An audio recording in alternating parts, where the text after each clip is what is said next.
Hello, this is Coral O'Brien. Today I will be talking about the paper, The Determination of Nandrolone and its Metabolites in Urine by Gas Chromatography Mass Spectrometry by these two Turkish chemists from 1997. Nandrolone is a synthetic anabolic steroid. It is also known as 19-nortestosterone, NT.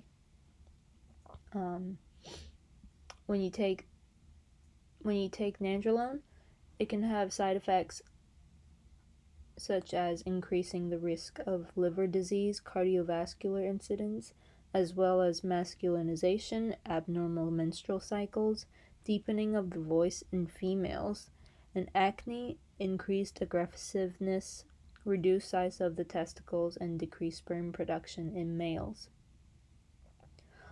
Because of these negative side effects, the International Olympic Committee has banned anabolic steroids such as nandrolone. Because the ban of this, the detection in urine samples from athletes is important when they're doing their competitions. And this is the structure of nandrolone. When you take nandrolone, it has two major metabolites. One is 19-norandrosterone, Na, and 19-norethiocholandinolone, Ne. And the only distinction between the two is the forward and backward of this hydrogen right here.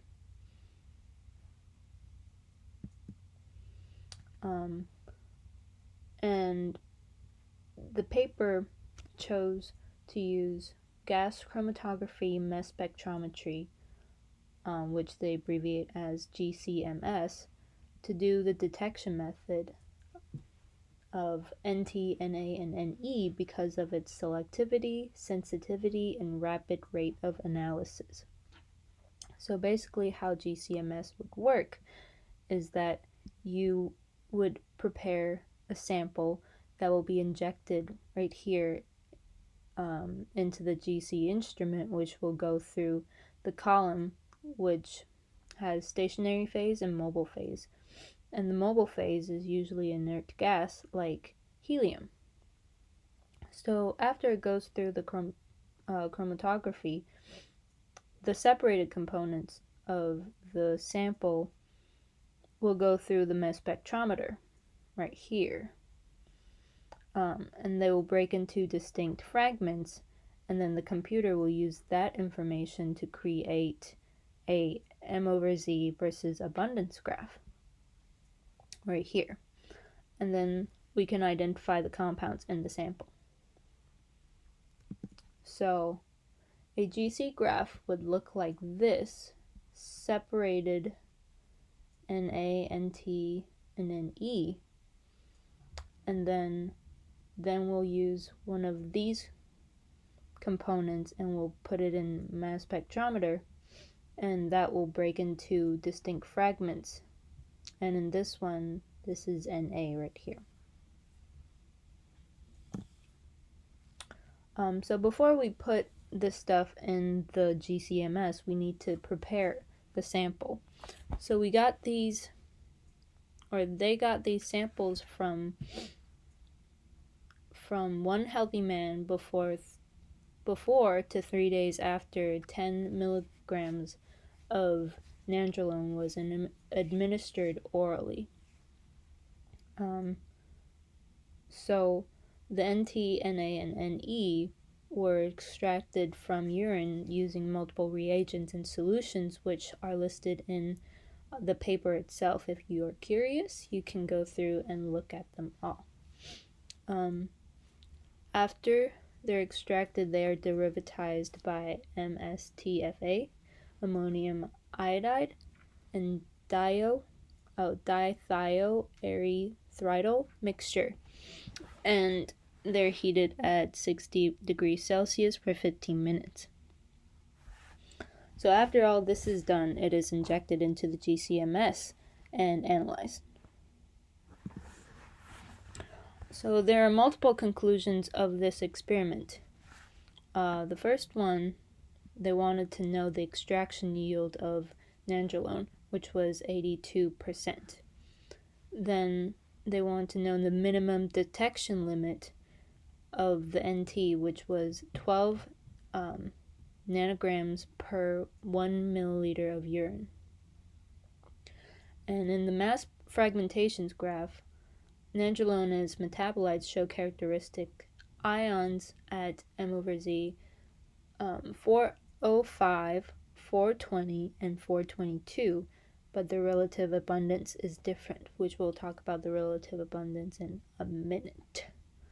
And then the final recovery, which was taken 42 hours after the administration, was 86.5%. And then the abundance, mole percentage distribution were 10.5% for nandrolone, 72.4% for NA, and 17.1% for NE. So NA was the major metabolite of nandrolone. That was concluded from this experiment. And the last one, they wanted to know the excretion rate of nandrolone through urine. So you can see at the beginning, the first sample, the excretion rate was very high, between T100 and T200. After that, the excretion rate decreased slower and slower after through time. So what I think about this paper, I think it could have been better if they had more than one person, the urine of more than one person in this experiment. But I can understand if they didn't have enough time or labor or funds to do that. And if this experiment were done today instead of 1997, they could use some more sophisticated instruments as opposed of GCMS. But I think overall this was a good paper based on the time it was composed. So very good job. And here are my sources for my pictures. Thank you.